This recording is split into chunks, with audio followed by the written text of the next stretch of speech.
The sudden evening downpour left the city soaked and somber. The drops of water trickling down the taxi window seemed to mirror the restlessness in my soul. I dragged my suitcase through the lobby of the building with a small joy bubbling inside me. I had finished my business trip a day ahead of schedule. The incredibly difficult contract had finally been signed.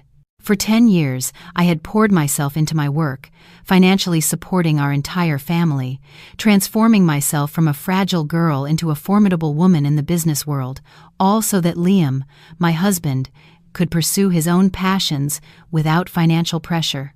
I promised myself that tonight I would prepare a fantastic home-cooked meal to make up for all the days he had been eating takeout. The fatigue from the long flight seemed to vanish as I imagined his smile when he saw me arrive home early.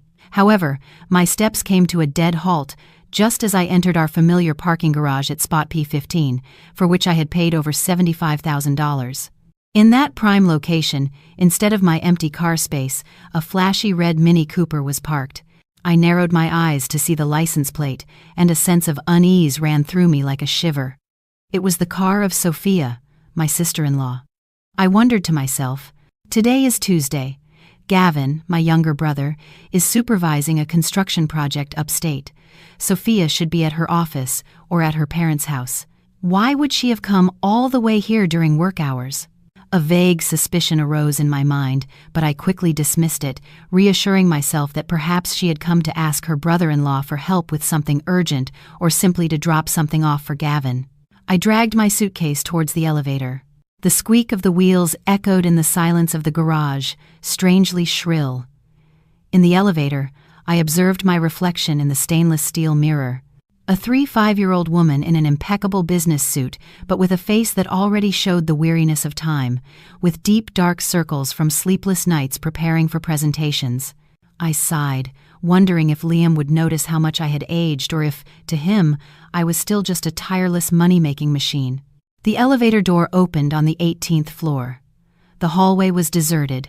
Only my footsteps could be heard on the tiles. I tiptoed towards our apartment, intending to give my husband a little surprise. I didn't ring the bell or use the key. I simply slid my finger over the fingerprint scanner. The latch opened with a soft click, like a sigh. The house was plunged into a silent gloom. With the curtains drawn, the air was permeated with the scent of the lavender essential oil I often used, but today it seemed mixed with another strange and unfamiliar smell. I took off my heels, just as I was about to call out to him. A peculiar sound coming from the master bedroom made a lump form in my throat. It wasn't the television or a normal conversation. It was the broken moans of a woman mixed with the heavy, ragged breathing of a man. I froze, as rigid as if I had been encased in cement. The blood seemed to freeze in my veins and then boil and rush to my head. Holding my breath, I crept silently towards the half-open bedroom door. A small sliver of light filtered from inside, enough to see what was happening on our marital bed. On the luxurious gray Egyptian cotton sheets that I myself had changed before leaving on my trip, 2 bodies were entwined in a frenzied passion. And the woman was none other than Sophia, my sister-in-law, whom I had always loved and protected like a sister. Liam's voice sounded hoarse and thick with desire. "You're so incredible, so pure, not like that old hag I'm married to. God, I don't even get excited looking at her anymore. She's just a dried-up stick who only knows how to make money." Sophia let out a little giggle. Her voice was cloyingly childish, "And yet you're scared to death of her. What if she comes back suddenly?" Liam laughed with contempt. "Scared of what? She said she's coming back tomorrow, and if she did show up, I'd just tell her you came over to ask for help fixing a leaky faucet. That fool believes anything. She believes every word I say." My ears were ringing. I felt the floor sink beneath my feet. I had to cover my mouth tightly to stifle a sob. 10 years of my youth, 10 years of sacrifice. And what did I receive in return? The word fool, and this infamous betrayal. Rage consumed me. I wanted to launch myself at them and tear apart that adulterous pair, but the logic of a businesswoman held me back at the last second. Trembling, I pulled my phone from my jacket pocket, activated video mode, and aimed the lens through the narrow crack. 2 minutes. It only took 2 minutes to record the entire raw and dirty truth. 2 minutes to bury the marriage I had once revered. When I finished recording, I backed away silently, grabbed my suitcase, closed the door gently, and left the house like a ghost, taking a heart shattered into a million pieces with me. I don't know how I got out of the building. I only know that sitting in the taxi, my whole body trembled with a violent chill. I asked the taxi driver to take me to Evelyn's house, my best friend and lawyer, the only person I could trust at that moment. I was afraid that if I stayed alone, I would do something crazy or completely fall apart. Evelyn greeted me with a look of horror when she saw me standing at her door with my suitcase and a face so pale it looked drained of blood. When I showed her the 2-minute video, she, known for her composure and sharpness in court, couldn't help but let out a bitter curse. Evelyn grabbed my hand tightly. Her eyes burned, but her voice was incredibly firm. "Amelia, listen to me carefully. Do not make a scene under any circumstances. If you do, you lose. You will lose your dignity and your assets. You have to stay calm, ruin them, and make sure they leave with nothing. Understood?" Evelyn's words were like a bucket of cold water that brought me back to some semblance of sanity. She was right. I am Amelia, a woman who has fought in the business world for years. I couldn't let my emotions destroy me now. They had trampled on my pride, our family ties, and our marriage. I would return that pain to them, multiplied by 10. After resting for a few hours at Evelyn's house to regain my strength, I carefully applied makeup to hide my swollen eyes and haggard face. Then I dragged my suitcase back home after it was completely dark. I took a deep breath in front of the door, telling myself that I was about to step onto a grand stage and that I had to be the best actress. I opened the door, this time making noise on purpose, and called out loudly, "Honey, I'm home. I missed you so much." There was a brief, unsettling silence, followed by the sound of hurried footsteps. Liam appeared from the bedroom, already dressed in immaculate pajamas, but his hair was still slightly disheveled, and there was a hint of panic on his face that he hadn't managed to hide. He rushed towards me to take my suitcase, smiling from ear to ear, although his eyes never stopped scanning my expression. "Wow, didn't you say you were coming back tomorrow? What a surprise. Why didn't you call me so I could pick you up from the airport?" I smiled, a smile that felt sickeningly fake as I caressed his arm. "The project finished early, so I changed my ticket. I wanted to surprise my love. Aren't you happy?" Liam hugged me with a forced laugh. "Of course, I'm happy. My wife coming home is the best thing that could happen to me. I've missed you like crazy." His embrace sent a shiver down my spine, but I stood still. My sharp woman's sense of smell immediately detected something wrong. Although Liam had opened all the windows to air out the room and had probably sprayed half a can of air freshener, the sweet, intense aroma of a very specific perfume still lingered in the air. J'adore by Dior was Sophia's signature fragrance, and I had given her that very bottle for her birthday last year. That perfume was now irrefutable proof. Proof of her presence in this house, on my husband's body, and probably in my own bed. I pulled away from his embrace, feigning exhaustion, and headed for the bedroom. "I'm exhausted. I'm going to take a shower and go to bed." Upon entering the room, the first thing that caught my attention was an almost unnatural orderliness, and what struck me most were the sheets. I remembered perfectly having put on a set of gray Egyptian cotton sheets before I left. But now, in their place, was a cheap set of pastel pink cotton sheets that I had banished to the back of the linen closet long ago. I turned to Liam with an expression of feigned surprise. "Oh, why did you change the sheets? I had just put the other ones on." Liam started and stammered for a couple of seconds before offering a quick explanation. "Oh, yeah. This afternoon, while watching TV, I spilled a cup of coffee on the bed and it stained everything, so I threw them in the wash. I took these out to make do." It was a lie so clumsy that even a child would have seen through it, but I just nodded with a slight smile. "Wow, you're so clumsy. Well, I'll wash them again tomorrow."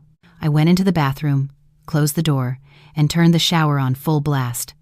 Under the stream of water, I didn't cry. I looked at myself in the mirror with dry, cold eyes. In the stillness of the night, the ticking of the wall clock resonated, each sharp sound like a hammer blow to my bleeding heart. Liam slept beside me. His breathing was regular. That broad back, which I once considered my greatest refuge, now felt strange and terribly cold. I curled up on the edge of the bed, trying to make myself as small as possible so as not to touch his skin. The feeling of disgust I had felt since the afternoon still clung to me like a layer of mud, impossible to wash away. I lay with my eyes open, staring at the dark ceiling, wondering how a person could change so much in such a short time. 10 years of sharing everything. Wasn't that worth more than a moment of fleeting pleasure? I waited until the clock struck 2 a.m. Liam's snores became deeper and more constant. I knew my moment had come. Holding my breath, I turned with slow, cautious movements, like a thief operating in her own home. The light from the nightstand illuminated Liam's face. He slept peacefully, without a trace of guilt or worry. That only fueled the fury inside me. With extreme care, I took his hand, the same hand that had held mine tightly on our wedding day. Now I used it to unlock his phone, which was on the nightstand. The screen lit up, its bluish light casting a glacial glow on my face. I quickly lowered the brightness and began my silent investigation. WhatsApp, Instagram, text messages, everything was spotless, like a blank slate, not a single trace, not a single suspicious message. That perfect cleanliness was proof of his meticulous preparation, but I was not a naive and easily fooled woman. I knew all too well the tricks of men who want to hide secrets. I delved into the app settings, looking for hidden folders cleverly disguised as work management software. And sure enough, a secure messaging app appeared that required a numerical password. I tried his date of birth without success. Our wedding anniversary didn't work either. Finally, I entered the date of birth of Sophia, my sister-in-law. The screen unlocked instantly, revealing an avalanche of messages. The images were so vulgar that I had to close my eyes to suppress the nausea. But that wasn't all. Trembling, I accessed his banking app, which I, trusting, let him manage. The transaction history appeared like a devastating verdict. The numbers danced before my eyes, and I felt as if someone were squeezing my heart. Transfer of $5,200. Memo, for my sweetheart. Transfer of $13,140. Memo, a life with you. These romantic gestures were being funded by our joint account. And worst of all, a transaction from last week. A credit card payment of $10,000 at a luxury jewelry store. I remembered that day Liam had come home looking defeated, complaining that his company was doing poorly, that they had cut bonuses, and that he couldn't contribute to household expenses that month. At that moment, feeling sorry for him, I believed him. Not only did I not ask for anything, but I transferred money to his account to give him some breathing room. It turned out that my generosity and trust had served to let him embezzle family funds and buy expensive jewelry for his mistress. I took screenshots of everything, every message, every transfer. My hands trembled so much I almost dropped the phone. After sending all the evidence to my own phone and erasing any trace of my access, I put his phone back where it was. I lay down, but my body was freezing, as if I had just stepped out of a cold storage room. The next morning, I got up earlier than usual and prepared a full breakfast, as always, but my heart was completely cold. Liam came out of the bedroom, stretching and yawning. Seeing me set the table, he smiled. What a diligent wife. Breakfast is already ready. I served him a bowl of oatmeal and placed it in front of him. I tried to make my voice sound normal, but my eyes, sharp as knives, scrutinized him. Eat up while it's hot. Hey, by the way, when I came back yesterday, I saw Sophia's car parked in our spot. Strange, isn't it? Gavin wasn't around. What was she doing here during office hours? I thought she'd be working. Liam, who was bringing a spoonful to his mouth, was so startled that the spoon fell with a clatter into the bowl, splashing the table. His face turned pale instantly. He quickly bent down to pick it up, hiding his nervousness. Oh, yeah. Well, I guess she came to drop something off for Gavin. I don't really know. I was in the study all day. I watched his clumsiness, feeling an indescribable bitterness. This man, whom I once considered my everything, was now just a clumsy, cowardly liar. I smiled, a faded smile. Oh, really? I thought you would know. The doorman told me her car was parked there for a long time, all afternoon. Liam fell silent, eating with his head down, not daring to look at me even once. The atmosphere at breakfast became thick, heavy, as if a weight was crushing our chests. After the spoon incident, Liam became much more cautious. He walked on tiptoe, spoke in a low voice, and constantly cast furtive glances at me. Every time I picked up my phone, his body tensed. I knew the prey was beginning to smell danger, but the trap I had set was just beginning to close. That night, I came home later than usual on purpose, to make him wait for me for dinner with anxiety. When I walked in, the dinner was cold, and he was sitting on the sofa with a look of unease. Seeing me, he jumped up to reheat the food. This excessive kindness was even more repulsive to me because I knew that behind that false concern lay a universe of guilt. During dinner, as I served him a piece of salmon, I let a question drop into the air, as light as a breeze. "Honey, you've been sleeping poorly lately. You look terrible." Liam paused for a moment and then forced a smile. "Well, sometimes I have a lot of stress at work. It's a little hard for me to sleep." "Why do you ask?" I put down my silverware and looked him straight in the eye. My gaze was no longer that of a sweet wife, but one that held a sharp suspicion. "It's just that today, when I was leaving, the doorman stopped me to ask something. He says that on the nights I was away, he saw you leaving with the car in the middle of the night and coming back almost at dawn. I told him he must have been mistaken, that you sleep like a log, but he insisted he saw our car's license plate." Liam's face went from red to pale white. He almost choked on the bite he was chewing. He grabbed his glass of water and drank a long gulp to calm down. His eyes darted around, avoiding my direct gaze. Beads of sweat started to form on his forehead, even though the air conditioning was set to 72 degrees. That doorman, he must be getting old and seeing things. Where would I go at that hour? "That's ridiculous." His voice had become abnormally high-pitched, a clear sign of someone who feels caught and is trying to cover up the truth. I sighed, feigning genuine concern, and placed my hand on his forehead. I told him that too, but he described it to me in great detail. He said the car was heading towards the suburbs. "I'm getting worried.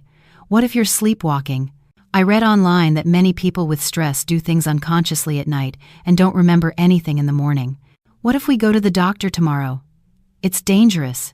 If something happens to you on the road, what would become of me?" My words, loaded with apparent solicitude, were actually a vice tightening around his terrified mind. I was executing my plan. To plant in his head the fear that his secret escapades had been discovered, but under a guise of innocence. Liam pushed my hand away, visibly agitated, and got up to pace the living room. No, it's not necessary. It's probably just that. I'm sleepwalking. I've been very tense lately. I'll regulate myself. I'll have some chamomile tea, and that's it. No need to spend money on doctors." I followed his back with my eyes, smiling to myself.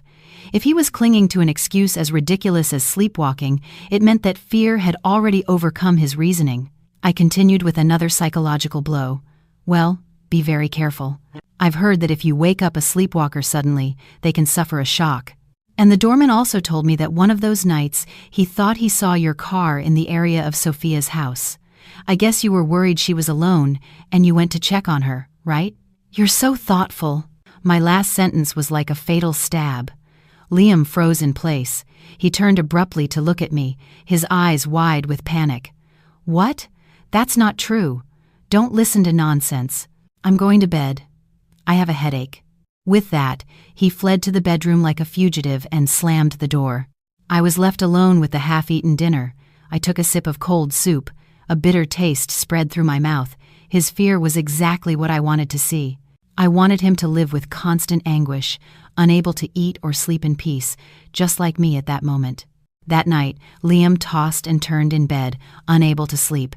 He turned over and over, and from time to time, he would sneak a look at his phone to type a message that he would quickly delete.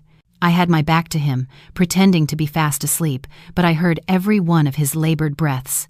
I knew those messages were for Sophia, to warn her of the danger and plan a strategy. Go on, worry. Go on, plan. Because the more you squirm, the deeper you will sink into the mire I have prepared for you. The night enveloped the room, but inside me, a flame of vengeance burned, illuminating the darkest corners of this marriage.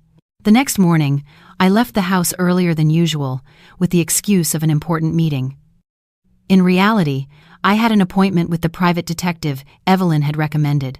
The cafe, located in a quiet alley, was completely isolated from the city's bustle. The detective handed me a thick, brown envelope, looking at me with a mixture of compassion and professionalism. I took a deep breath and with trembling hands, I opened the envelope. Although I had prepared myself mentally, when I saw the photos inside, I felt as if someone had punched me in the chest, a pain that left me breathless. It turned out they didn't need to wait for the night or my business trips. Liam and Sophia had turned their lunch break into their ideal time for dates. In those sharp photographs, they were sitting in discreet cafes, holding hands, looking at each other with the passion of new lovers. In one photo, Liam was tenderly wiping Sophia's mouth. The smile on his face was so radiant and sweet that I was stunned. It had been a long time since he had smiled at me like that. There were other photos of them entering an hourly rate motel tucked away in an alley together, and coming out an hour later looking satisfied, their clothes disheveled. I flipped through the photos one by one. Each was irrefutable proof of the infamous betrayal by the two people closest to me. They were not only cheating on me and Gavin, but they were trampling on the most basic morality in broad daylight. I remembered the times I had called Liam at noon, and he would whisper that he was in a meeting or taking a nap at the office because he was exhausted. It turned out his exhaustion came from serving his mistress. Disgust washed over me. It made me nauseous to think that I had shared a bed with this man, that I had trusted him blindly. I put the photos in my purse, paid the detective, and drove to the office. I spent the whole day working like an automaton, trying to bury myself in paperwork so I wouldn't think about those dirty images. In the afternoon, when I got home, Liam once again played the role of the exemplary husband. He came out to greet me enthusiastically, asking if I was tired, if I wanted him to prepare something special for dinner. Seeing his hypocritical face, I just wanted to scream at him that I knew everything, but I held back. "I'm a little tired. It must be the change in weather. You eat if you want. I'm going to rest for a bit." Liam seemed disappointed, but he insisted on being attentive. He followed me to the bedroom, sat on the edge of the bed, and raised his hand to give me a shoulder massage. "Let me give you a massage. You work too hard for this family." As soon as his hand touched my shoulder, I flinched and pulled away as if I had touched something disgusting. My instinctive reaction left him paralyzed, his hand suspended in midair. "No, honey, my body hurts a lot. Don't touch me. Let me lie down for a while and it will pass." I hurried to find an excuse, covering myself with the blanket to hide the disgust on my face. Liam withdrew his hand with a shadow of doubt in his eyes that quickly turned into resignation. "Well, then rest. I'm going to watch TV to let you sleep." When the door closed, I could finally breathe. Tears welled up, soaking the pillow. I wasn't crying for him. I was crying for myself, for my 10 years of youth wasted on the wrong person. The feeling of being betrayed, of being belittled, hurts more than any physical wound. It was eating away at my soul little by little, turning me from a woman full of love into a block of ice. That night, Liam got into bed again and tried to hug me from behind. His warm breath on my neck made my skin crawl. His hand started to search for me, seeking intimacy, but my body remained rigid. I firmly pushed his hand away. "I told you I'm tired. Let me sleep." Liam sighed deeply, turned over, and muttered something, clearly dissatisfied. I lay motionless with my eyes open in the darkness, listening to his sighs. My heart was a block of ice. Physical contact with him had become a torture. I couldn't bear to share a bed with a man who had just been rolling around with another woman, who was also my sister-in-law. The physical distance was the first sign that this marriage was clinically dead, but Liam, in his arrogance, believing his deception was perfect, had not yet realized the danger looming over him. He still thought my fatigue was temporary, or that I was angry about some trivial thing. He didn't know that I was accumulating evidence, accumulating hatred, to prepare the most terrible punishment for him. Those lunch dates, those secretly intertwined hands, would all be part of the sentence I had reserved for him, and that day was not far off. With the evidence of infidelity in my possession, I decided to move on to the next phase of my plan, to examine the lifeblood of our marriage, the finances. I knew that Liam valued money enormously. He was with me partly because I was the main breadwinner of the house, while his career was mediocre, and he depended on my influence to get connections. I needed to confirm how much of the family's money he had diverted to support his mistress. And more importantly, I wanted to see his reaction when I cornered him on the subject of money. One weekend night, I prepared a more elaborate dinner than usual. I served him a glass of his favorite Cabernet and created a relaxed and cheerful atmosphere. When Liam was a little tipsy, his face red and chattering about grand plans, I began to speak softly. "Honey, I went to see a plot of land in the suburbs today. It's beautiful, an excellent location, and the price is a steal because the owner needs the money urgently. I was thinking of taking out our joint savings to make a down payment. It would be a shame to let such an opportunity pass." As I spoke, I watched his expression carefully. As expected, the smile vanished from his face instantly. The wine glass he was holding trembled slightly. His eyes, clouded by alcohol, suddenly became lucid and alarmed. He put the glass down on the table, swallowed hard, and stammered. "Land? The market is frozen right now. Buying now is a disaster.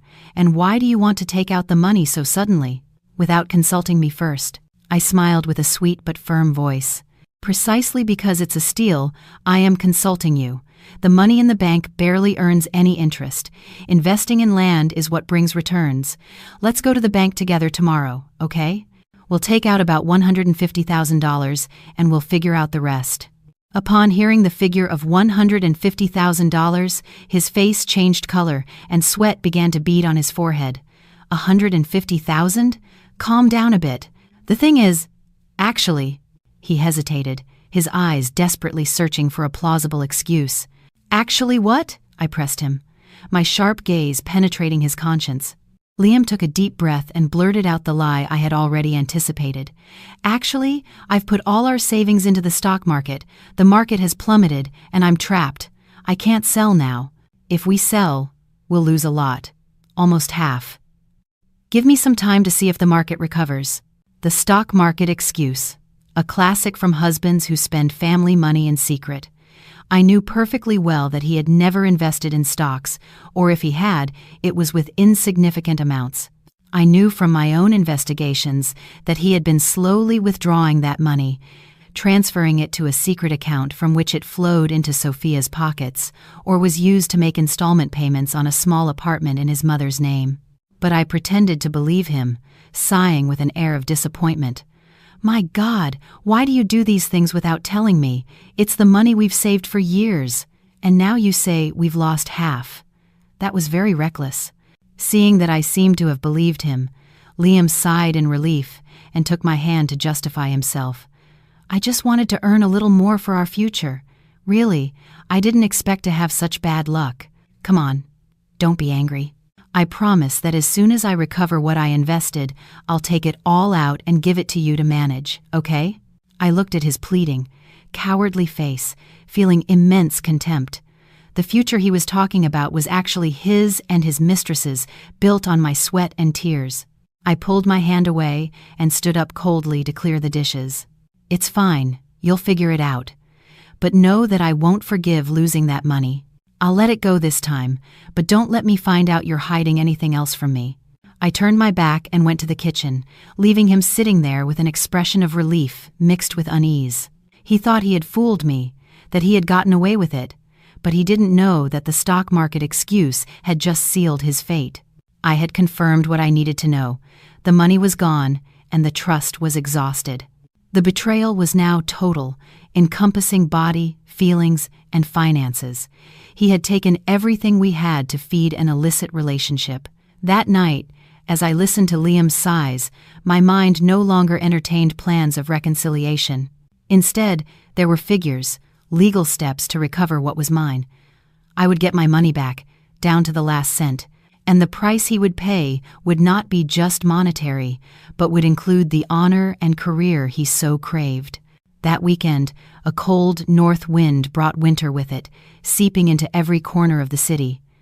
But the cold of the weather could not compare to the ice in my heart. My parents called, saying it had been a long time since we had all gathered, and they wanted us to come for lunch to warm up. I accepted immediately. In my mind, I was already calculating that this would be the perfect stage for the next act of my play. When Liam and I arrived, Gavin and Sophia had just arrived as well. Gavin, as always, was simple, in a worn-out jacket and with hands calloused from work at the construction site, carrying several bags of groceries for my parents. Seeing my brother, so hard-working and kind, and then Sophia by his side, I felt a pang of pain and rage. Sophia was spectacularly dressed today, very different from how she usually was. She wore a tight-fitting wool dress that hugged her curves, a cream-colored coat, and perfect makeup that enhanced her beauty. But what caught my attention most was not her appearance, but the object glittering at her neck under the living room light. It was a white gold necklace with a small diamond that gave off a captivating and expensive light. I recognized it instantly. It was the result of that $10,000 transaction at the luxury jewelry store I had seen on Liam's bank statement. The money he had told me he didn't have because his bonus had been cut. The meal proceeded in a lively atmosphere. My parents were happy to see the whole family gathered. Gavin couldn't stop serving his wife food, peeling her shrimp, looking at her with boundless love and pride. My naive brother didn't know that the woman he was caring for so attentively wore the proof of a betrayal bought with the sweat and tears of his own sister on her neck. I swallowed the food as if it were stones, with a lump in my throat, but I kept smiling the most serene smile I could muster. When everyone had eaten and was relaxed, I put down my silverware and, as if I had just noticed, I looked at Sophia and exclaimed with admiration, "What a beautiful necklace, Sophia. You can tell from a mile away that it's good quality. That design is very fashionable. Did you just buy it?" My question was like a stone thrown into a calm lake, creating ripples across the whole table. All eyes turned to Sophia's neck. Liam, who was next to me, froze with his glass in hand. His face lost all color. He coughed and bent over to hide his panic. Sophia was startled and instinctively touched her necklace. She quickly looked at Liam for help, but only found his cowardly evasion. She stammered. Her smile became forced and strange. "No way, Amelia. This is just costume jewelry. I bought it online for fun. It's super cheap. Where would I get the money to buy something nice?" I exclaimed with a tone of false disappointment, but with a gaze as cold as steel. "Oh, really? It looked like a real diamond with that sparkle. But it looks great on you. It gives you a very elegant air. Don't you think so, Gavin?" Gavin, who was eating, looked up and smiled from ear to ear, nodding. "Yes, everything looks good on my wife. I keep telling her not to wear so much costume jewelry, in case she gets an allergy, but she loves it." Gavin's innocent response hurt me even more. Sophia sighed in relief, seeing that her husband suspected nothing, but she didn't dare look me in the eye. I turned to Liam and patted his shoulder with a sweet but intentional tone. "Look, honey, your sister-in-law looks beautiful even in costume jewelry, and I, on the other hand, never wear anything. Why don't you buy me one just like it one of these days?" "I love this style." Liam was startled. Sweat beaded on his forehead despite the cold. He laughed nervously. His voice trembled. Yes, I'll see if I have the money and I'll buy it for you. Come on, eat. Your soup is getting cold." I observed the pathetic scene of the two traitors, smiling to myself. Keep acting, keep lying.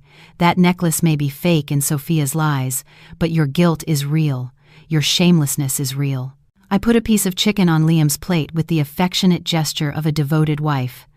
But in my heart, the love of a wife had died the moment I saw the fear in his eyes. The following days, I maintained a strangely calm demeanor, but inside, I was meticulously calculating my next move. I knew that attacking his finances or his feelings was not enough. I had to hit Liam where it hurt the most: his pride, his reputation. The opportunity came when his company organized its annual client appreciation party. It was an important event attended by all the executives with their spouses. And, of course, I, as the wife of a department head, was invited to present a good image. I chose an elegant navy blue evening gown and seductive makeup. I wanted to look stunning, not to regain Liam's attention, but so that everyone could see the perfect wife he was cheating on.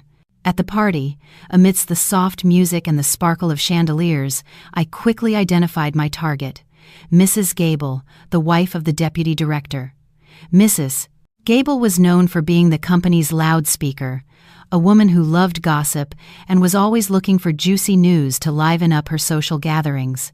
With a glass of champagne in hand, I approached her while she was boasting about her new emerald ring. After a few minutes of trivial chat about fashion and beauty, I sighed with an air of melancholy. Mrs. Gable, shrewd as she was, noticed immediately, leaned in, and whispered curiously, "What's wrong, Amelia? You don't seem very happy. Did that good-for-nothing Liam do something to you?"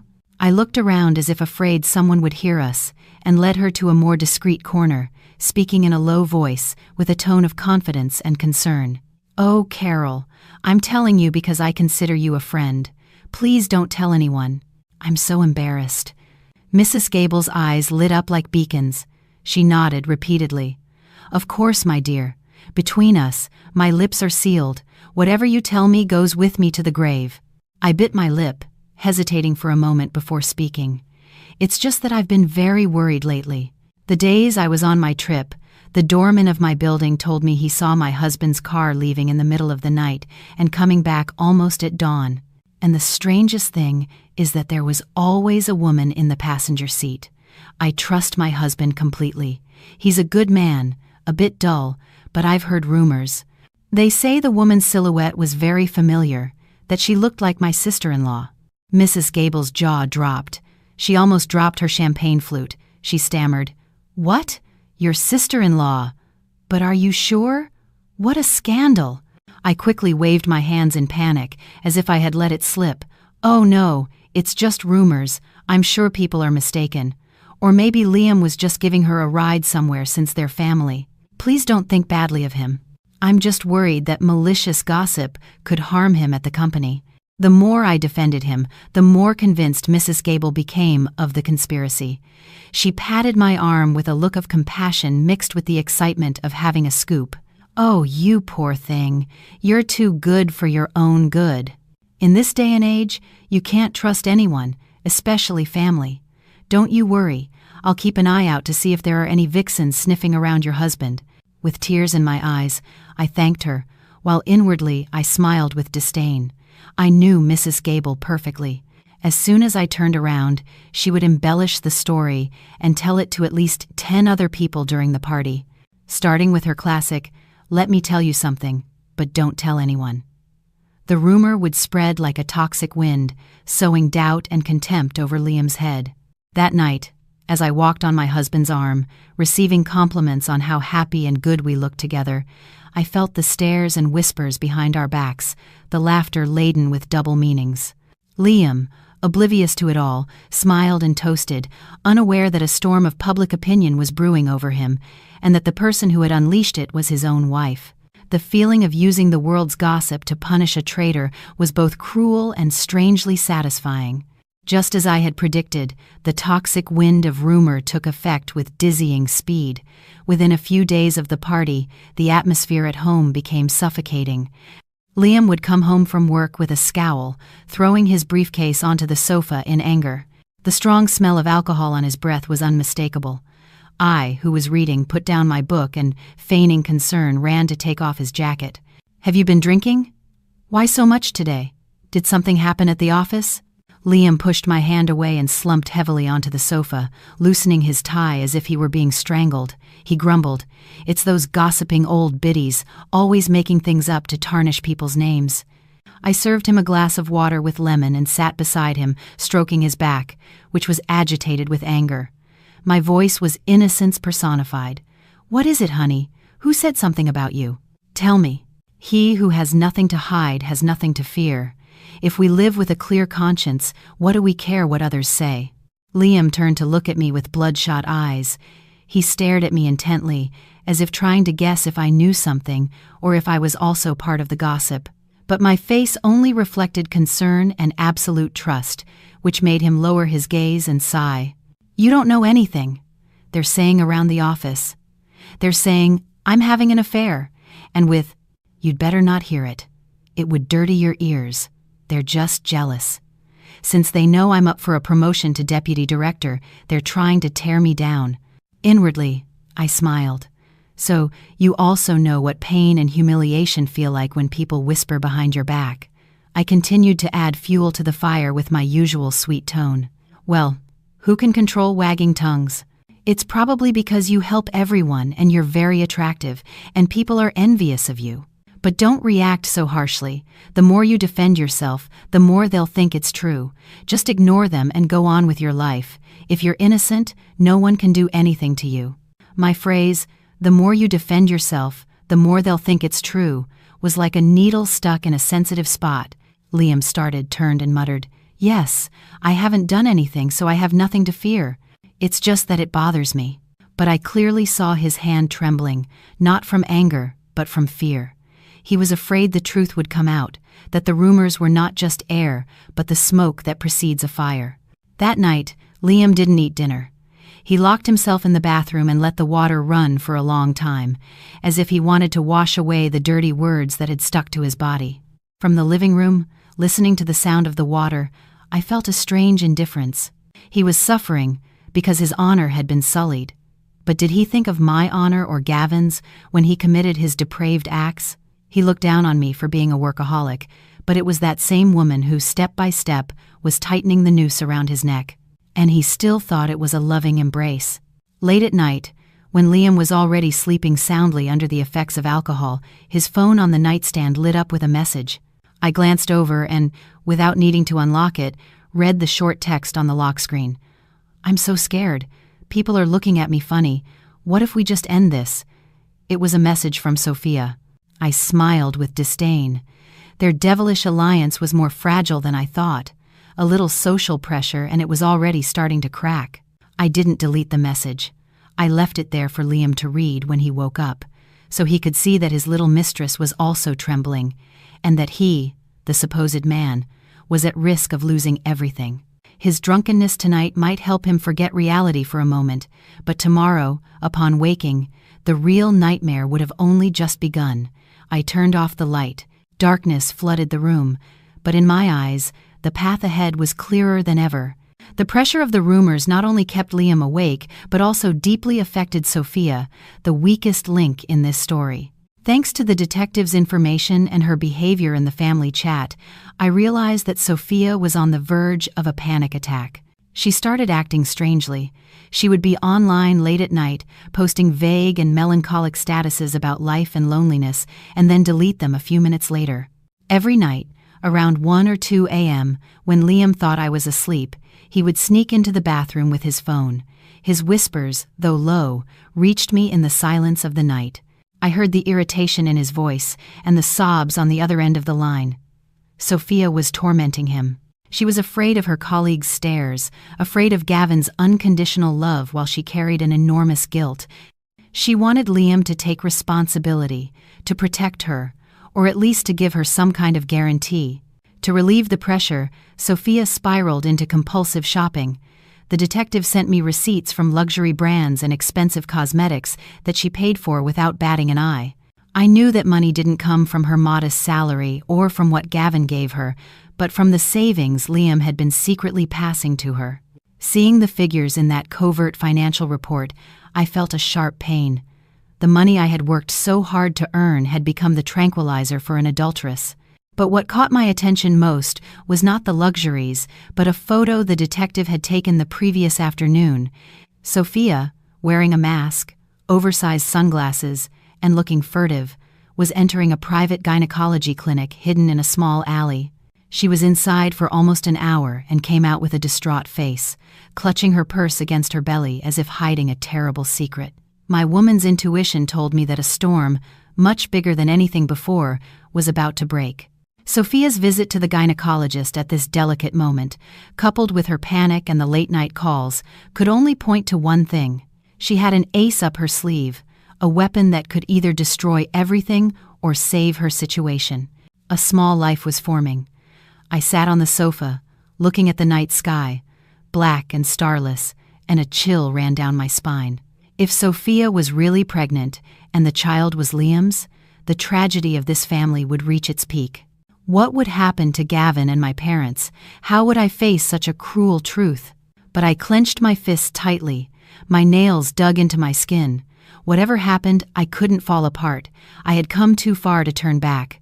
If she planned to use that baby as a shield to pressure Liam or to tie down Gavin, I would turn that child into the rope that would hang them both. I would wait for her to show her cards, and then I would show everyone the disgusting face of those who invoke love to commit despicable acts. The storm was gathering. The heavy sky seemed about to collapse, heralding a turbulent tomorrow. I closed my eyes, took a deep breath, and prepared for the next blow, a blow called blood ties. That weekend, a fine, cold drizzle fell over the city. The early winter chill seeped into the bones, but in my parents' small house, the atmosphere was warm. It smelled of home cooking and was filled with laughter. My parents, simple, hard-working people, only wanted to see their children happy. So every time we gathered, they would slave away in the kitchen, not letting anyone help them. I was in the living room peeling fruit, but my ears were attentive to everything, and my gaze never left Sophia, who was sitting huddled in a corner of the sofa, her face pale and with dark circles from sleepless nights. The food was served with all the delicacies my mother had prepared since morning: roast chicken, a beef stew, glazed ham, and good wine. Gavin, my brother, with his usual carefree attitude, kept serving his wife food, telling her stories from work and plans for the future. He looked at her with absolute love and trust. Seeing him, my heart ached. It was like watching an innocent child playing on the edge of a cliff. Suddenly, Sophia put her silverware down on the table. The sharp, metallic sound cut through the conversation. She covered her mouth, hesitated for a moment, and after taking a deep breath, as if to gather courage, she said in a trembling voice, "Dad, Mom, Amelia, Gavin, I have something to tell you." Everyone fell silent. Their gazes were fixed on her. Sophia glanced sideways at Liam, my husband. That look contained a mixture of plea and threat. Then she lowered her head and whispered, "I'm pregnant."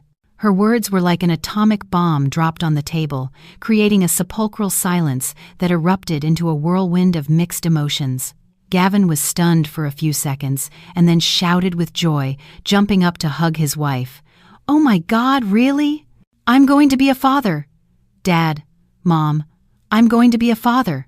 My parents were beaming. My mother, with tears in her eyes, clasped her hands and thanked God. She quickly served her daughter-in-law a plate of hot stew. "Eat, child, eat, so my grandchild will grow strong. No wonder you've been looking so pale lately." Amidst this euphoria, only 3 people felt something different. Sophia forced a smile, a grimace that looked like a cry. She placed her hand on her belly, not to protect it, but as if clinging to a final lifeline. I remained motionless like a statue, observing everything with an icy gaze. But the one who reacted most violently was Liam. Upon hearing the words, "I'm pregnant," his face lost all color. His silverware fell from his hands, making a loud clatter amidst the congratulations. He stared at Sophia, his eyes wide with panic and terror, muttering unintelligible words. Gavin, too happy to notice, bent down to pick up the silverware, laughing. "Brother-in-law, are you so happy your hands are shaking? I'm sure you were also very eager to be an uncle." Liam started and, picking up the silverware, tried to muster a smile that was more pathetic than a lament. Yes, I'm very happy. Congratulations." He drank a glass of water in one gulp to hide his trembling, but sweat was already beading on his forehead. I read his dark soul in that instant. He was terrified. This pregnancy was not in his plans. It was a dangerous variable that could destroy everything he was trying to hide.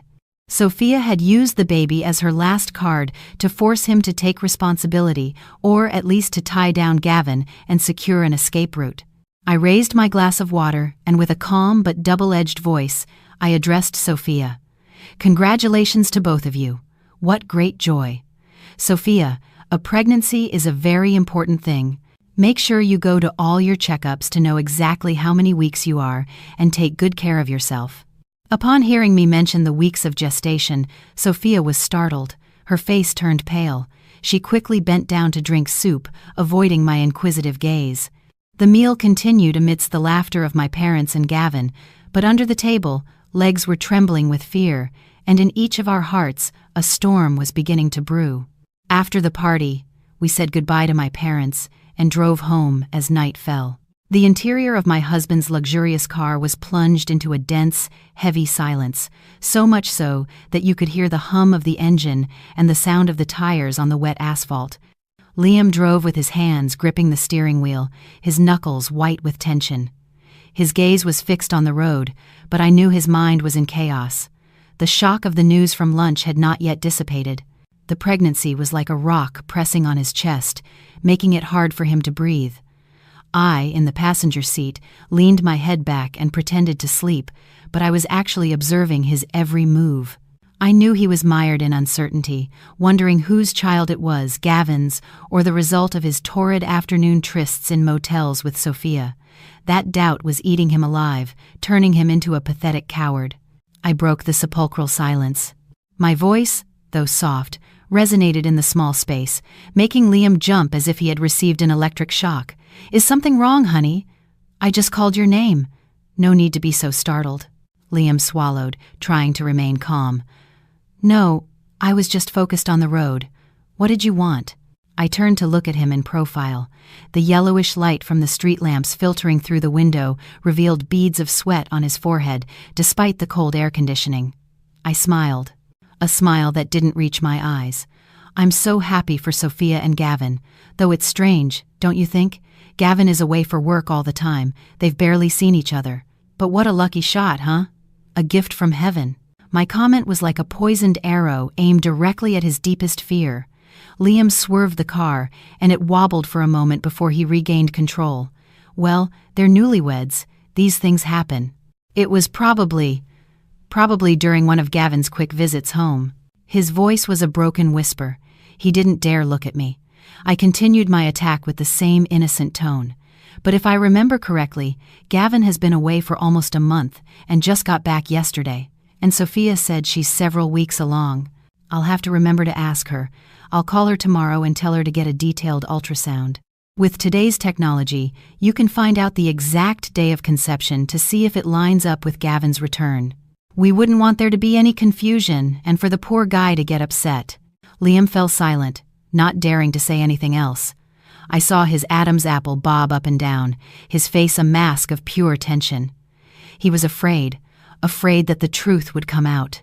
If the pregnancy coincided with Gavin's absence, and with the days he and Sophia were seeing each other in secret, it would be the death sentence for his honor and his life. I turned to look out the window, watching the city lights pass by, and smiled to myself. His silence was the clearest answer. He didn't want that child. For him, it was a disaster, the living proof of his sin. For Sophia, it was a lifeline. The two accomplices were starting to have opposing interests, and that was the crack through which I would slip to shatter their devilish alliance.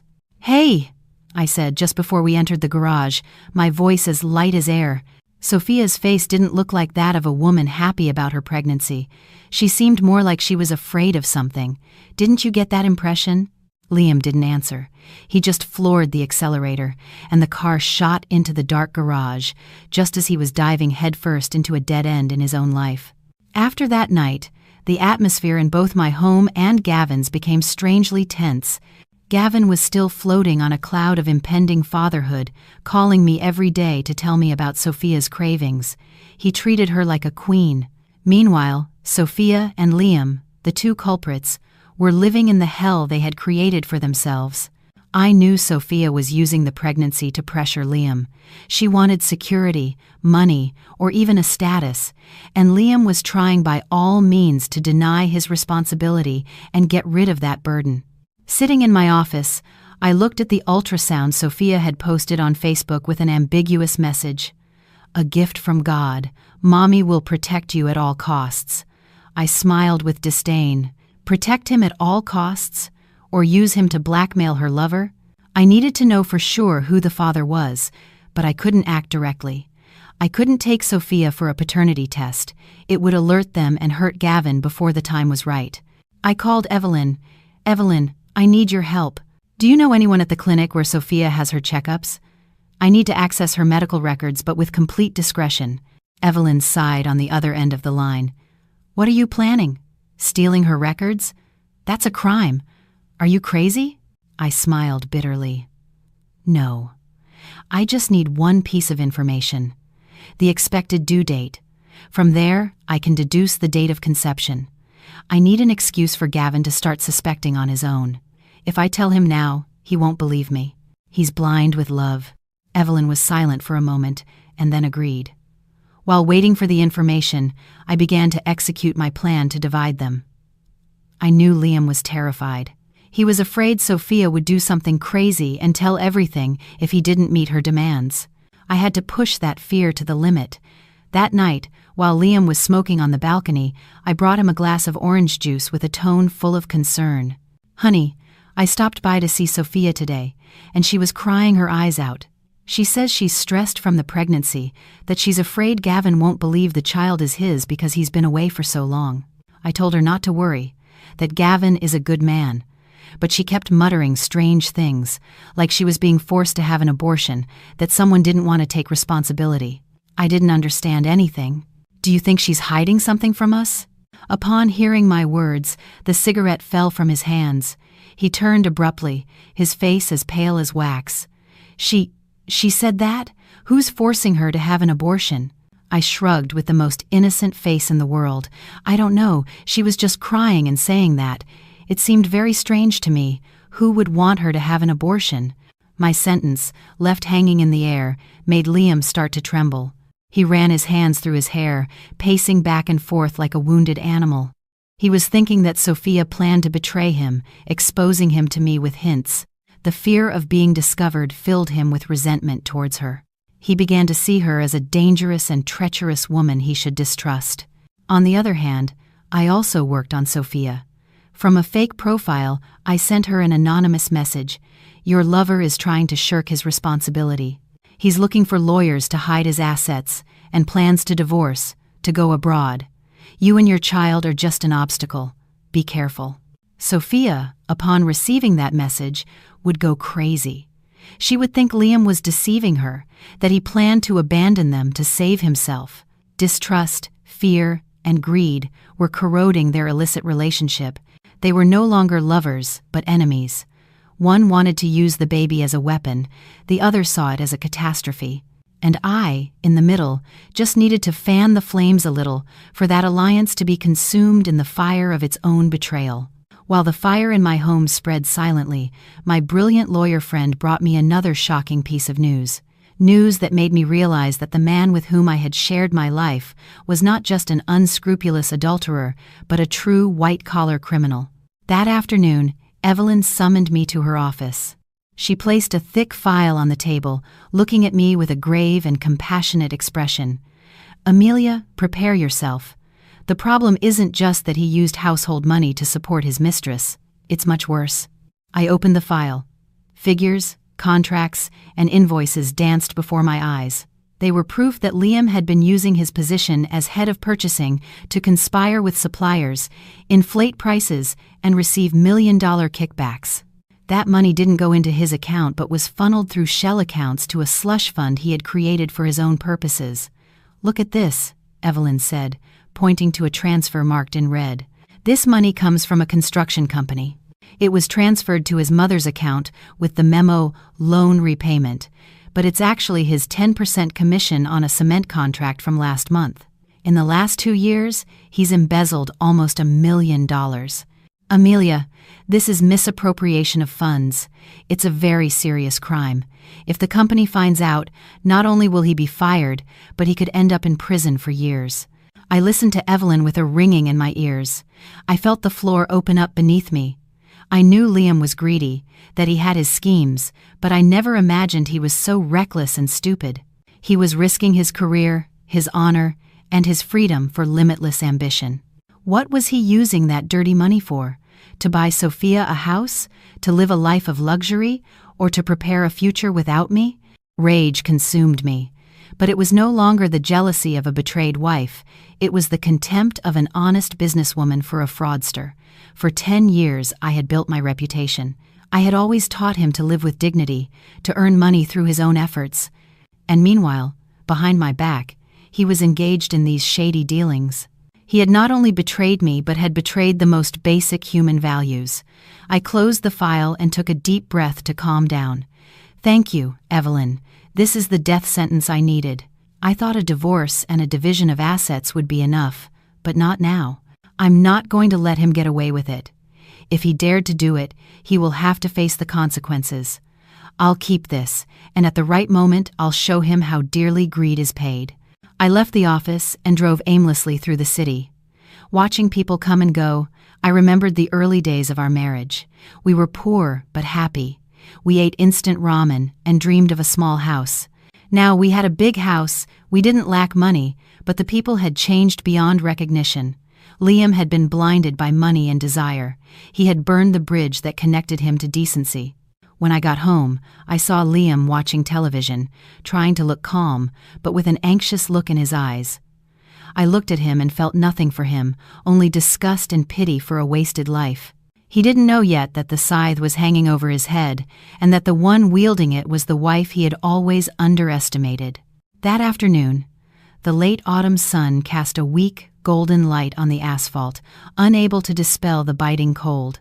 Sitting in my office, with a cup of cold coffee in my hand, I stared at my phone screen, where Gavin's number appeared. I took a deep breath, holding back a sigh, and told myself that this was bitter but necessary medicine. A sharp pain, but better than letting my brother live in deceit for the rest of his life. I pressed the call button. It had barely rung twice when Gavin's cheerful, carefree voice answered, "Hey, Amelia. What's up? I was just thinking of taking Sophia out for a nice steak dinner tonight." Hearing the happiness in his voice, I felt as if a knife were twisting in my gut, but I forced myself to sound calm and attentive. "Hi, Gavin. I was just calling to see how you two were doing. Hey, I remembered something the other day. The private clinic Sophia goes to, I think I know someone who works there, a friend from high school who's now the head nurse. Her name is Lydia. I don't know if Sophia knows her." There was a brief silence on the other end. Gavin was probably asking his wife. Then I heard his voice again, enthusiastic. "Wow, what a coincidence. Let me ask her." "Honey, Amelia says she has a friend who's the head nurse at your clinic. Her name is Lydia. Does that ring a bell?" I held my breath, imagining Sophia's face losing all color in that instant.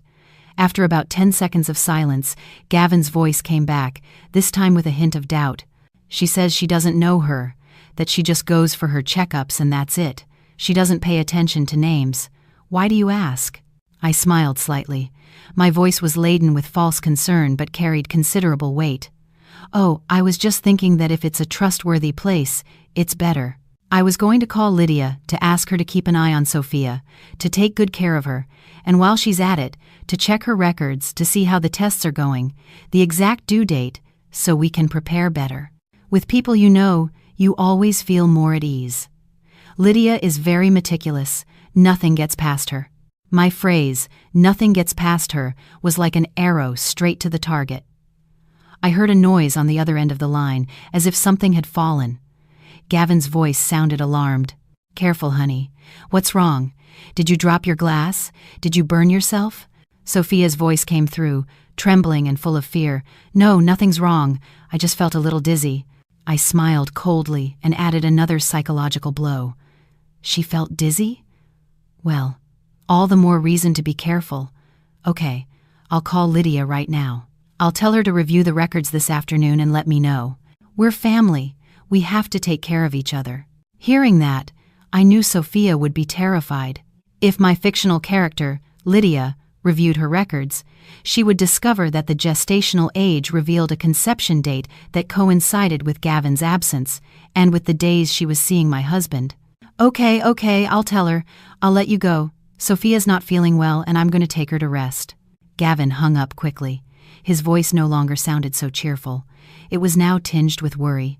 I put the phone down on the table and looked out the window. Gray clouds were gathering, darkening the sky. I knew that on the other end of the line, Sophia was living the most terrifying moments of her life. She wouldn't dare let me request a review. She would try to prevent it at all costs, and the only way to do that was to find her accomplice to plan a strategy. The fish had taken the bait. Now I just had to wait for it to squirm and reveal its final mistake. Just as I had predicted, Sophia's panic reached its peak. She couldn't stand by and wait for her end. Immediately after my call, the GPS tracker I had secretly placed under Liam's car started to move. The signal blinked on my phone like the racing hearts of the two culprits. Liam left the office earlier than usual with the excuse of an important meeting, but he didn't head downtown. Instead, he sped towards the outskirts, where there were discreet and secluded cafes and restaurants. In my car, parked a short distance from his office exit, I silently followed the red dot on my phone screen. It began to rain. Thick drops hit the windshield, creating a somber atmosphere. I drove automatically, my heart empty, as if I were attending the funeral of my 10-year marriage. Liam's final destination was a secluded cafe tucked away in a suburban alley, a place with private rooms and lush gardens, perfect for secret dates or for culprits to hatch their plans. I parked at a safe distance, enough not to be discovered but with a view of the entrance. 15 minutes later, a taxi arrived. Sophia got out, covered in a trench coat and a mask, looking furtive. She looked both ways and slipped inside. Seeing the scene, I felt a mixture of bitter laughter and pity. Two people who had sworn eternal love to their partners were now hiding like rats, fearing the light and the truth. I stayed in the car with the engine off. The cold outside began to seep in, but I didn't feel it. In my mind, I imagined the conversation unfolding inside. Sophia would surely be crying, blaming Liam, demanding that he take responsibility for the pregnancy or silence me.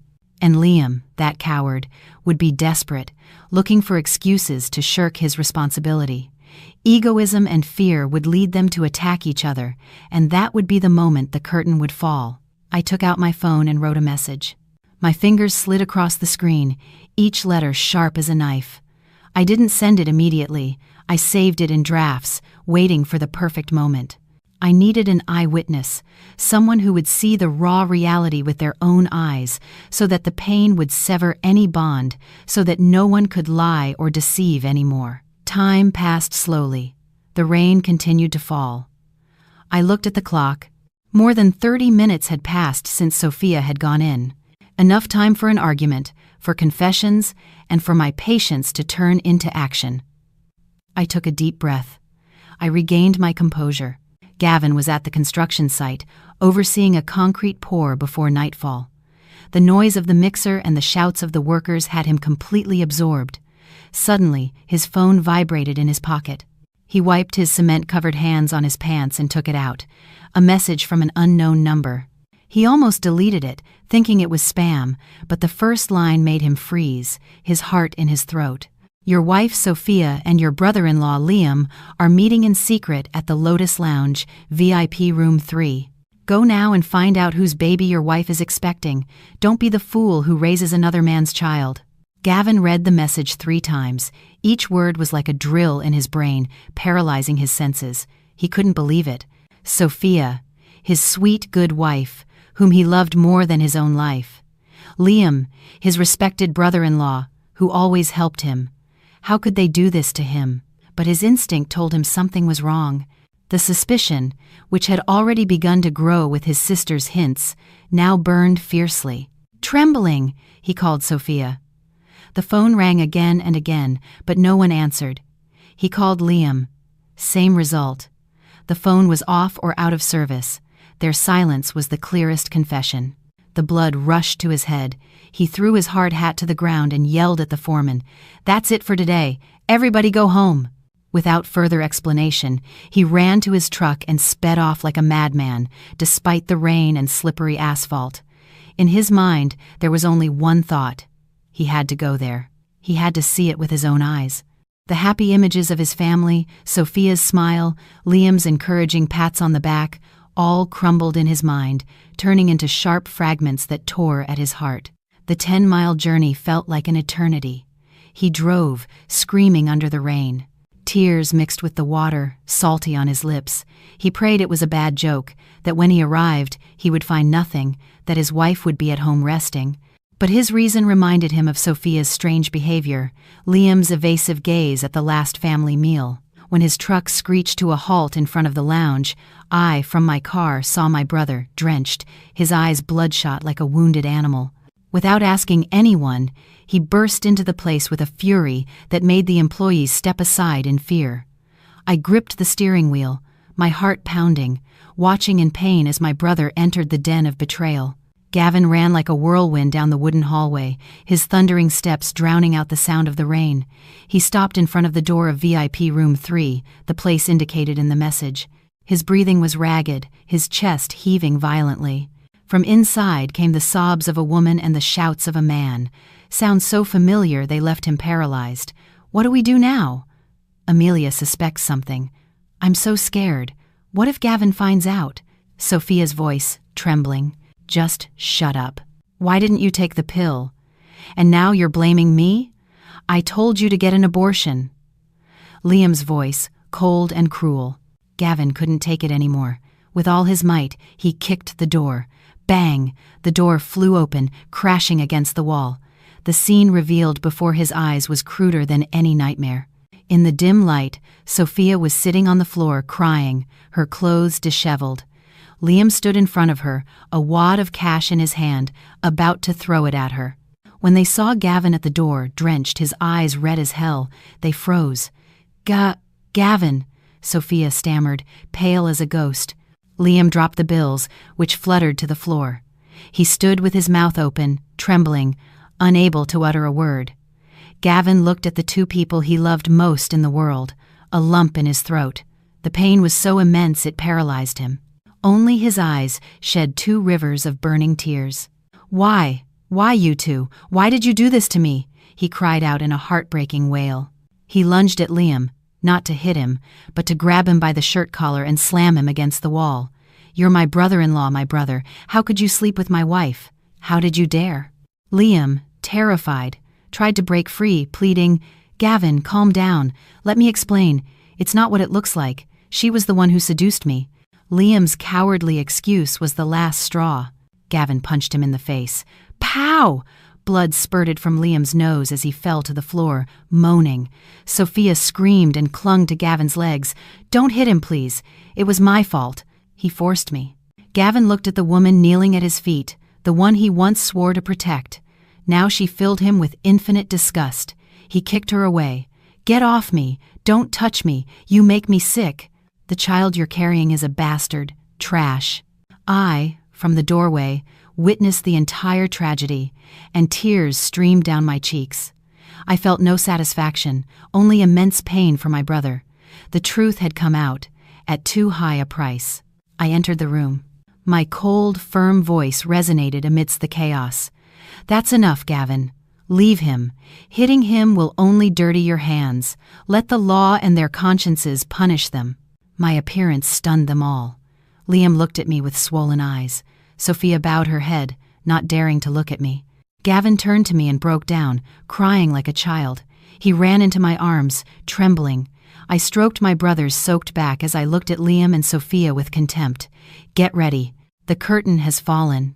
The air in the VIP room of the lounge smelled of dampness and the rot of a newly discovered lie. Sophia's sobs echoed, but no one felt compassion anymore. Kneeling on the cold floor, she clung to Gavin's pants, pleading, Gavin, believe me, please. I never wanted to betray you. It was him. It was Liam who forced me. He threatened to ruin you, to leave you jobless. I did it for you, to protect our family. I, leaning against the doorframe, watched the pathetic performance with a sneer of contempt. Human shamelessness knows no bounds. Liam, his nose bleeding, hearing Sophia blame him for everything, exploded. You lying bitch, what are you saying? That I forced you? You were the one who came on to me, who told me your husband was useless in bed and couldn't satisfy you. He kicked Sophia, who fell, hitting her head against the table.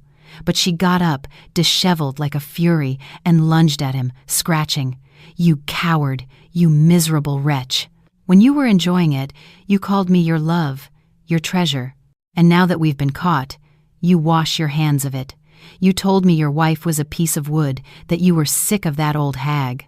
The ones who, just minutes ago, were passionate lovers, were now tearing each other apart, revealing their dirtiest secrets. Gavin, in the midst of the storm, watched them with empty eyes. His disappointment had hit rock bottom. Enough! he shouted. His voice was hoarse but commanding, silencing them. "You act so well, better than a soap opera. So, to you, I was just a clown, a fool to be manipulated, right?" Liam crawled towards him. "Gavin, listen to me. This woman is a harpy. I just had a moment of weakness." Gavin recoiled, looking at him with disgust. "Shut up. Don't speak my name with your filthy mouth." "Brotherhood? A brother sleeps with your wife and turns you into the cuckold who raises his child." Liam was speechless. Sophia started crying again. "Gavin, our child. Think about our child." Gavin's gaze fell on Sophia's belly. He hesitated for a moment, but then his eyes turned icy. "Are you sure it's my child and not this bastard's? And even if it were, a mother as deceitful and promiscuous as you doesn't deserve to raise it." The phrase was the final blow. Sophia collapsed, sobbing silently. The luxurious private room was now a desolate battlefield, filled with the remnants of trust and honor, permeated with the stench of betrayal and despair. Gavin clenched his fists, on the verge of exploding again. I knew it was time to intervene. I couldn't let my brother, in a fit of rage, end up in legal trouble. "Gavin, stop," I said, stepping between him and Liam. "It's not worth it. He's not worth you ruining your future over." Gavin looked at me, his eyes full of tears. "Amelia, it hurts so much. I hate them." I hugged him. "I know. But let's go. Staying here will only hurt us more. I'll take care of the punishment. I promise you, they will not go unpunished." My calm seemed to soothe him. He rested his head on my shoulder, breaking down. I turned to Liam and Sophia, who were huddled in a corner. My gaze was one of pure contempt. I took out my phone. "Have you finished your performance? Well, listen carefully. Everything you've done, everything you've said today, and even your encounters in my own bed, I have it all recorded." Hearing the word recorded, Liam's face fell apart. "What? What did you say? You recorded everything?" I smiled coldly. "Not just that. I have a 2-minute video of you two rolling around in my marital bed, your disgusting chats, the bank transfers. I have everything. I was thinking of showing you a minimum of respect, but I see you don't deserve it. So don't blame me for being cruel." Sophia fainted, or pretended to. Liam collapsed into a chair, sweating profusely. He knew that with that evidence, his life and career were over. I took Gavin by the arm and turned my back on them. "Let's go, Gavin. Let them devour each other in their own filth. There's no room for people like them in our home." As we left the lounge, the rain had subsided, but the cold wind still blew. Gavin walked beside me like an automaton. I didn't take him to his apartment or to my parents' house. I drove to Evelyn's apartment. It was the safest place, where he could vent without anyone seeing him, and where I would show him the rawest truth so he could fully open his eyes. I watched him cry silently in the rearview mirror. My soul ached, but I knew it was a necessary pain. He had to suffer to the depths to be able to excise that tumor and start over. "Hang in there, brother," I thought. After the storm, the sun always comes out. Evelyn's apartment on the 25th floor was an oasis of peace. Evelyn had prepared a room and a pot of hot tea. Without asking any questions, she left us alone. Gavin sat on the sofa, trembling, his gaze lost. I knew that words of comfort would be useless. He needed a dose of reality. "Gavin, look at this," I said, showing him the 2-minute video. His expression went from bewilderment to horror, and finally to the deepest disgust. In the video, his sweet wife moaned under his brother-in-law's body, insulting her own husband. Gavin couldn't bear it. He swatted the phone away and ran to the bathroom to vomit. He vomited bile, trust, and the blind love he had professed for her. I watched him from the doorway with a heavy heart. His pain was my pain, but I was relieved that he finally knew the truth. When he came out, his face was pale and gaunt, but his eyes had changed.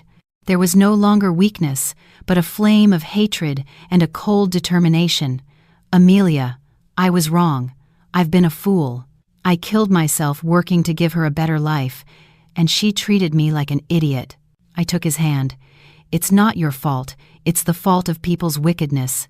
Now you have to be strong and resolve this. What are you going to do about Sophia?" Gavin was silent for a moment and then looked at me with steely determination. An immediate divorce. I don't want to see her again. The child, if it's mine, I'll fight for custody. If not, I'll throw them both out on the street. I nodded, admiring his firmness. Good. I'll help you with the paperwork. And as for Liam, he won't get off easy either. Tomorrow, he'll find out what's coming to him. That night, we stayed together in silence. The storm had passed, and although the dawn would bring more battles, we knew that justice was on our side. The next morning, I woke up with unusual mental clarity. While Gavin slept, I met with Evelyn in the living room. On the table was a sealed file, the death sentence for Liam's career and life, with all the evidence we had gathered. "Everything ready, Evelyn?" I asked. She nodded, pushing the file towards me. "All set. The complaint is drafted, addressed to the board of directors, the audit committee, and the union at his company. I've attached a USB drive with all the recordings, photos, and bank statements. I just need your go-ahead to send it." I didn't hesitate for a second. Send it. Let him taste the bitterest failure. Evelyn smiled, and with one click, the bomb was activated. Less than 2 hours later, the chain of events was unleashed. The company called an emergency meeting. Liam was summoned to the CEO's office. When he came out, his face was a picture. In his hand was a letter of suspension without pay. Immediately after, security guards escorted him to collect his things and expelled him from the building under the stunned gazes and whispers of hundreds of employees. His reputation, built with so much effort, was shattered in an instant. The news of his infidelity and corruption spread like wildfire. His name became synonymous with betrayal and dishonor. Partners turned their backs on him, friends avoided him. His phone rang incessantly with calls from creditors and messages of contempt. I, from Evelyn's house, savored a cup of tea, imagining his pathetic situation with a sense of lightness. My punishment had only just begun. That afternoon, I received a call from an unknown number. It was Liam. I didn't answer.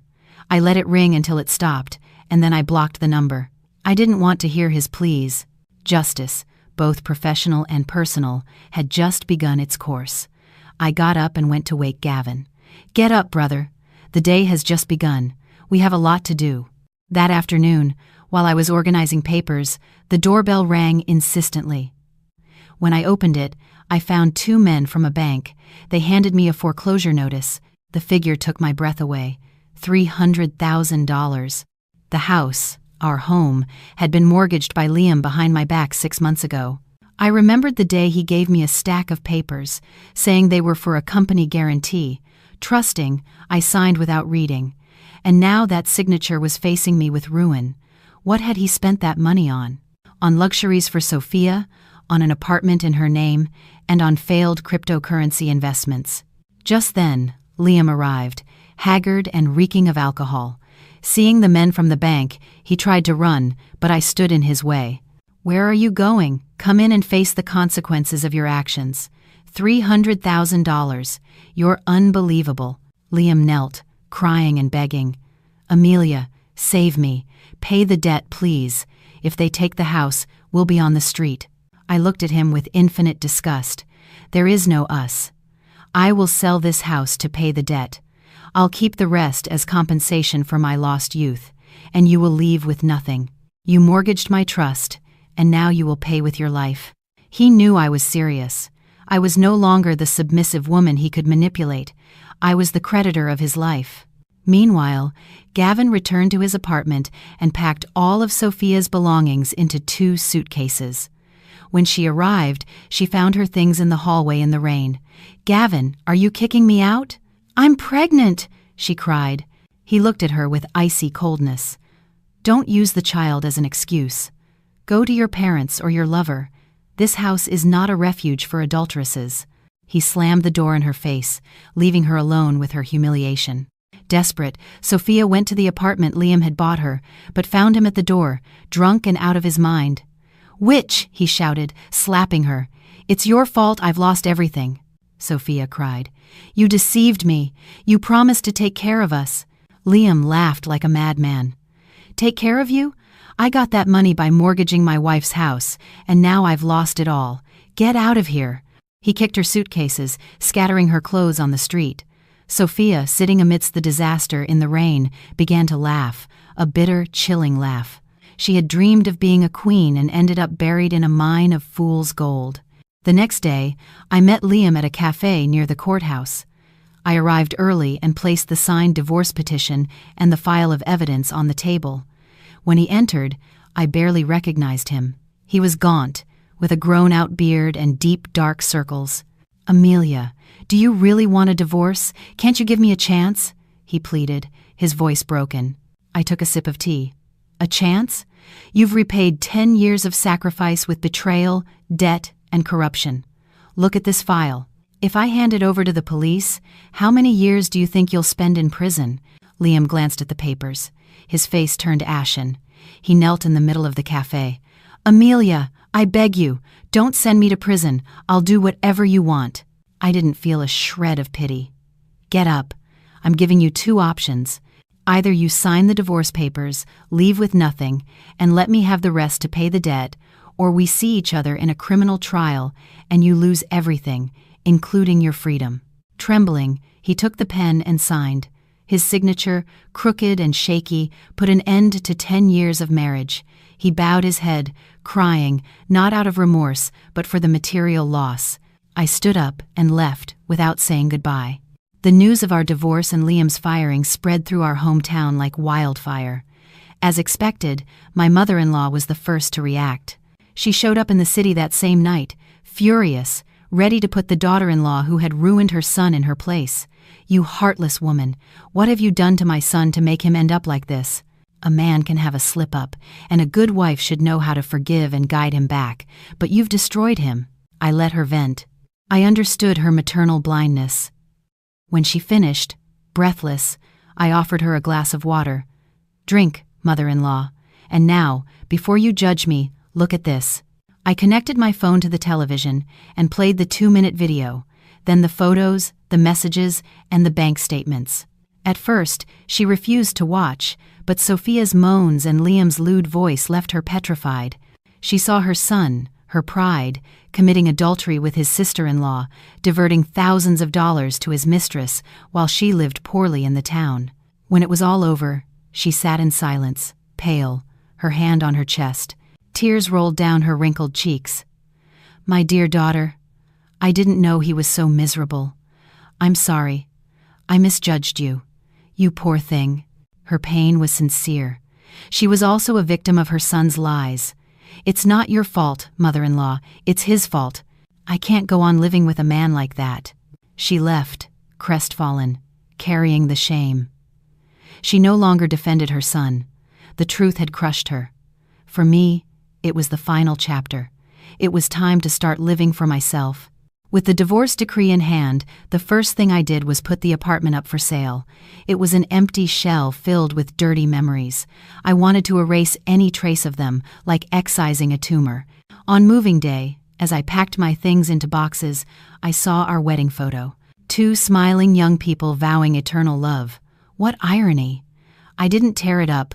I simply took it down, placed it against the wall, and left it there. A tribute to a past that no longer existed. I took only what was mine, my books, my plants, and a heart full of scars that was beginning to heal. I handed the keys to a young couple, wishing them the happiness I had not found within those walls. With the money from the sale, after paying off the debt, I bought a small house with a garden in a quiet area on the outskirts of the city. I invited my parents and Gavin to live with me. The first night in the new house, lying in my bed, listening to the croaking of frogs, I felt a peace I hadn't experienced in years. I had lost a cheating husband and a luxurious house, but I had regained my sleep. Sometimes, a loss is the beginning of a reunion with oneself. After the storm, my brother Gavin became a quiet man. The carefree smile had disappeared from his face, replaced by a deep, mature gaze. He left his old job, a place filled with painful memories, and for a while he withdrew into himself, consumed by cigarettes and silence. I didn't pressure him. I simply left his favorite food at his door and sometimes sat beside him in silence so he knew he wasn't alone. One day, he came out of his room, shaved and dressed in a clean shirt. He smiled at me, a smile still fragile, but alive.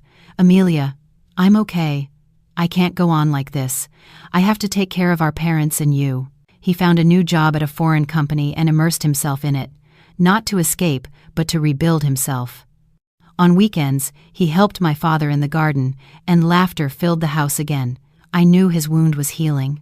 From Sophia, I learned that she had given birth to a boy who was the spitting image of Liam. He, having disappeared and hounded by debts, didn't send her a single cent. Sophia's life was a constant struggle, selling cheap clothes online while enduring the insults of people who called her the other woman. One day, Gavin saw her in a live stream, haggard and bitter. He watched her for a moment and then turned off his phone with indifference. "You reap what you sow, right, sis?" he said to me. And he went about his business as if she were a complete stranger. His calmness reassured me. When there is no more hatred, it means that forgiveness, or at least forgetfulness, has arrived. Our new house filled with life. Dinners became the best part of the day, a space of laughter and simple anecdotes without lies or secrets.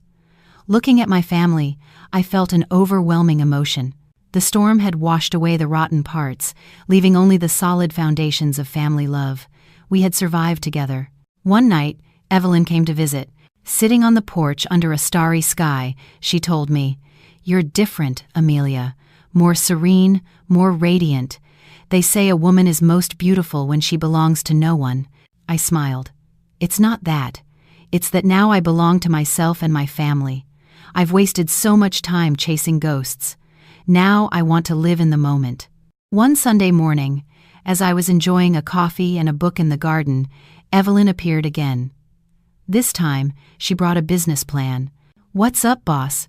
Are you going to rest forever? You have several important offers on the table, million-dollar projects." My eyes lit up. The passion for my work, dormant for so long, awakened. Of course I am. I'm 35 years old, with a life ahead of me and bills to pay.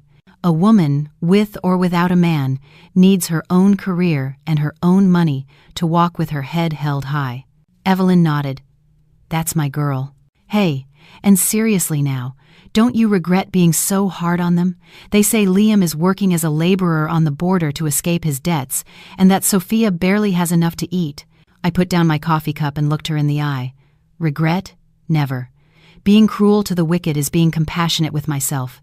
If I hadn't made a clean break, the ones who would be destroyed now would be my brother and me. Karma is fair, Evelyn. He who sows the wind reaps the whirlwind. I just helped the harvest arrive a little sooner. I looked up at the blue sky, where white clouds floated lazily. The life ahead of me was a blank canvas. There might be more storms, but now I felt strong enough to face them. I was no longer the weak, dependent woman of yesterday. I was Amelia, the woman who had walked through the hurricane and was now painting her own sky. I took a deep breath, filling myself with the scent of the earth, of freedom, and of hope. My heart, after breaking into 1,000 pieces, was beating strongly again, ready to embrace the future. The door to the past had closed forever, and a new, larger, and brighter one was opening before me.